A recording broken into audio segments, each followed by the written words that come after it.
Então, mais uma vez respondendo essa pergunta, né? Quem é o mais rico aqui? Aquela que tem um patrimônio líquido de 50 mil ou aquela que tem um patrimônio líquido de 95 mil? A pessoa até consegue dormir mais tranquilo nessa situação aqui. Olá pessoal, tudo bom? Bem-vindos ao nosso canal. Aqui a gente fala sobre economia, finanças e dinheiro. Não deixe de se inscrever, de dar o like, compartilhar o conteúdo com seus amigos, seus parentes, ok?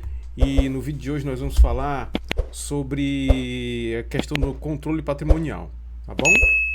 Então vamos começar.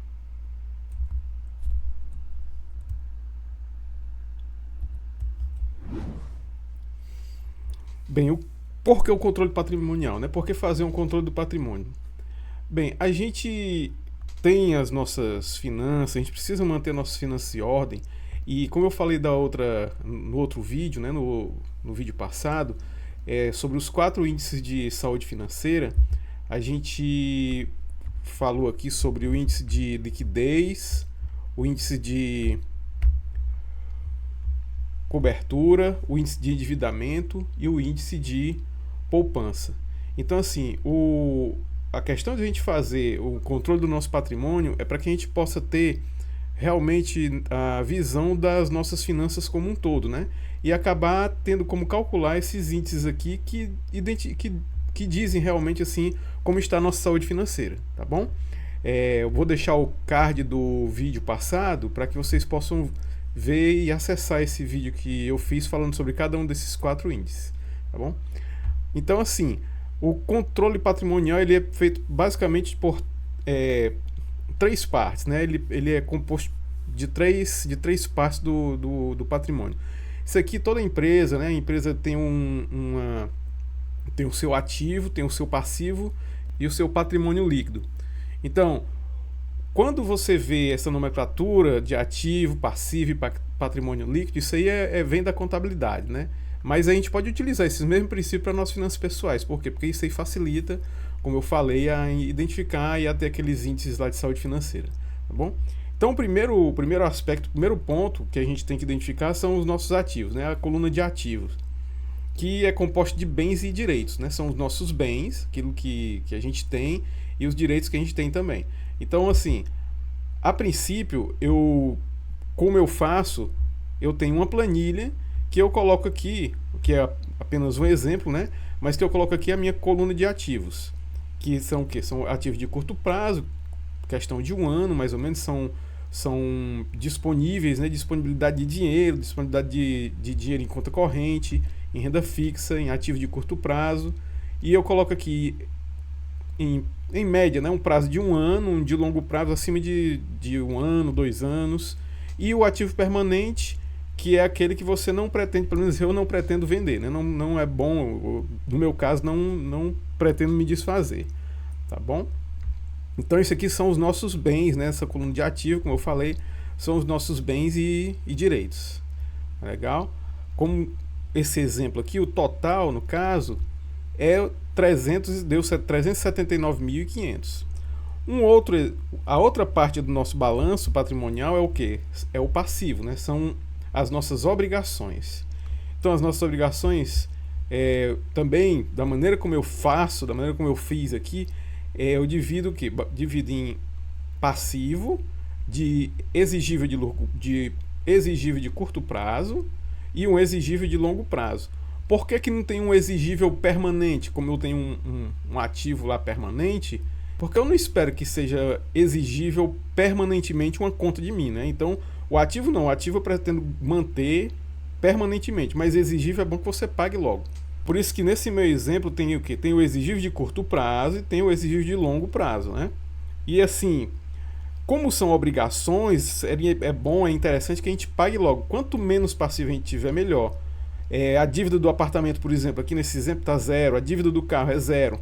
Veja que lá na coluna de ativos, que são os seus bens, às vezes você tem lá um apartamento, um bem de 200 mil, mas aqui a dívida do apartamento é de 150 mil, então aquele bem não é todo seu, né? Para isso que a gente tem a coluna do patrimônio líquido. O patrimônio líquido é justamente o cálculo que você vai fazer o quê? Vai fazer o ativo menos o passivo, né? Então, o ativo, nesse exemplo aqui, o ativo de 1.000 menos o passivo de 900 vai lhe dar o quê? Um patrimônio líquido de 100. Tá legal? E aqui mais uma vez nesse exemplo aqui, ó. O nosso ativo lá, na primeira coluna, é de 379.500. O total do nosso passivo, 5.000. Você vê que a pessoa aqui, nesse exemplo, não está devendo quase nada. Então, assim, ó, 374.500 é o patrimônio líquido, ou seja, tudo pertence a essa pessoa. Não tem, praticamente não tem nenhuma obrigação, não tem nenhum passivo. Né? E aí, no final das contas, a gente acaba tendo essa informação, a gente acaba chegando a esse questionamento, né? Quem é mais rico? Né? O que a riqueza é bem subjetiva, né? Então, como assim a pessoa pode ser mais rica tendo menos patrimônio? Simplesmente porque o patrimônio deve ser medido pelo patrimônio líquido e não pela quantidade de bens que a pessoa tem. Nesse exemplo aqui eu coloquei um exemplo de um patrimônio aqui de 1 milhão, um ativo de 1 milhão, mas veja bem que essa pessoa está devendo, ou seja, as obrigações dela é de 950 mil. Então aqui os bens e direitos correspondem a 1 milhão, mas as obrigações a 950 mil. Observe que o patrimônio líquido, então, é de o quê? Apenas 5 mil. Okay? Ou apenas 50 mil, desculpa, apenas de 50 mil. Então é isso, ó. O patrimônio líquido dela é de apenas 50 mil. Já nesse outro caso, eu coloquei uma pessoa aqui, uma hipótese da pessoa que tem um patrimônio, bens e direitos, um ativo de 100 mil, e o seu passivo, ou seja, suas obrigações, apenas 5 mil. Olha só, nesse caso, o patrimônio líquido é de 95 mil. Então, mais uma vez respondendo essa pergunta, né? Quem é o mais rico aqui? Aquela que tem um patrimônio líquido de 50 mil ou aquela que tem um patrimônio líquido de 95 mil? 45 mil a mais do que nesse primeiro caso, né? Por quê? Porque pouquíssimas obrigações. A pessoa até consegue dormir mais tranquilo nessa situação aqui. Veja bem que tudo, apesar de ter um patrimônio menor, ela está com tudo pago praticamente. Tem uma dívida apenas de 5 mil, enquanto que esse outro caso aqui, a dívida é de 950 mil. Então essa é uma maneira de controlar o nosso patrimônio. E mais uma vez, essa questão de riqueza é bem supérflua, né? Às vezes a pessoa tem menos patrimônio, mas está dormindo o soninho tranquilo dela à noite. Tá legal? Pois é isso, pessoal. Mais uma vez, obrigado. Obrigado aí por você estar assistindo aí por estar assistindo aí os nossos vídeos.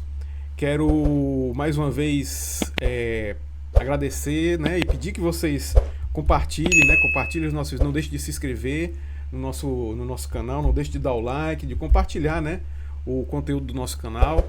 Nós vamos tentar mudar aqui um pouco o formato da mudei aqui um pouco o formato da maneira que eu quero fazer os vídeos. Quero fazer uns vídeos com menos cortes, né?